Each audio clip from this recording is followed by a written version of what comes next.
men mission going, Democrats. The party is so out of touch with men, they're spending 20 million buckaroos to study their voting tendencies like they're specimens in a petri dish. And the results are in. And the left has learned that only 27% of men view the party as favorable. Perhaps spending years labeling men, especially those white males, as sexist wasn't the best strategy. Senator Sanders did vote 5 times against the Brady bill. Since it was passed, more than 2 million prohibited purchases have been prevented. He also did vote, as he said, for this immunity provision. I voted against it. I was in the Senate at the same time. It wasn't that complicated to me. It was pretty straightforward to me that he was going to give immunity to the only industry in America. Everybody else has to be accountable, but not the gun manufacturers. And we need to stand up and say enough of that. We're not going to let it continue. We're going to bring it. What I can tell Secretary Clinton, that all the shouting in the world is not going to do what I would hope all of us want. Hillary Clinton, if you recall, and all of her liberal supporters, women, went ballistic at the time for Bernie using the word shouting and called him a sexist. For that, Hillary did it herself. And our next guest details how the Democrats lost men like him in this latest piece.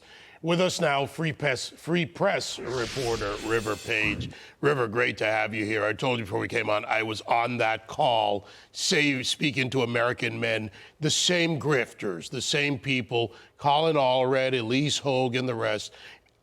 They don't need $20 million. I'll do it for $5. I'll give them a deal. Right. I mean, I already did it. I said I could save them $20 million. I just need to read the Free Press. The reason I wanted to write this piece for the Free Press is that I heard, as you just said, that they're spending $20 million to anthropologically study men, like Margaret Mead and Samoa, around with a notebook, studying their syntax and how they communicate. And it's just really weird stuff. And for me, the answer to, why men fell out with the Democratic Party and like what the Democratic Party can do to win them back, it's already been answered. This experiment has already been run over a decade.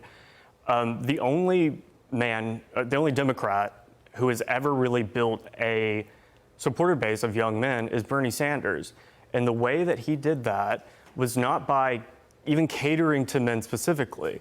It was to say, no, you're not crazy, you're not wrong, you're not, privileged, you're not, privileged and complaining to think that there's something wrong with this country and that it isn't working for you. There is something wrong with this country. There are people responsible, and I have a vision for a better country, and if you join my movement, you can fight for yourself. Democrats have not given men an opportunity to fight for themselves in, I don't know, 20, 30 years.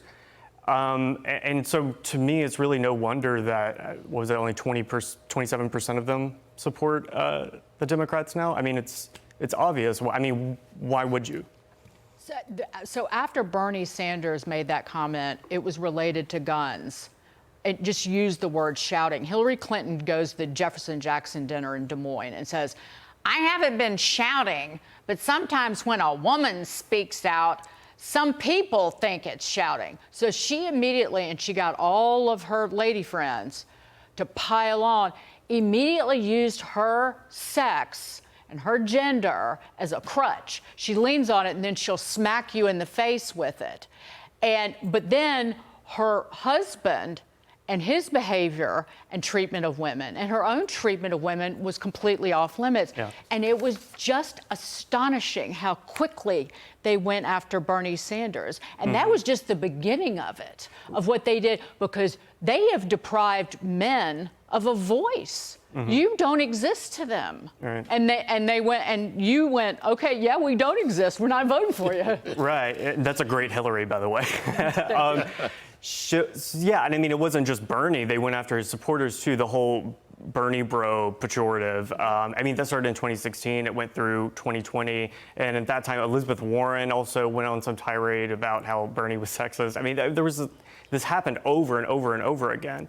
Funny enough, I mean, the Democrats are trying to find their liberal Joe Rogan. The liberal Joe Rogan was Joe Rogan until a couple of years ago.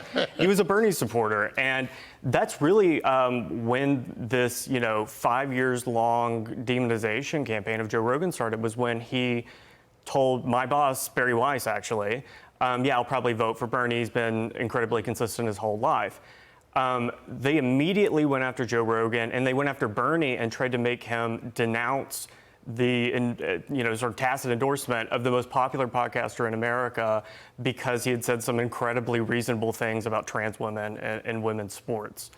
And so like there's really is like a through line between the Democratic Party's inability to connect with young men, especially in these like spaces like the podcast space and all this new media, and the way they treated Bernie and his supporters, because most of those, Andrew Schultz just had Bernie on the other day, left the interview saying that America should become more socialist. He likes Bernie.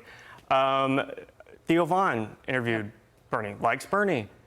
So to me, it's completely obvious that if the Democrats, Bernie can't run again, but like if the Democrats if they want to win back men, they're going to have to follow the Bernie method, which is just speaking to people's material reality and not telling them they're crazy or that they're privileged or that they're stupid for thinking that there's something wrong with the country. River, great to see you. Please Great to come see you. back. Yeah. Can't wait. And please keep writing. Yes, River Page.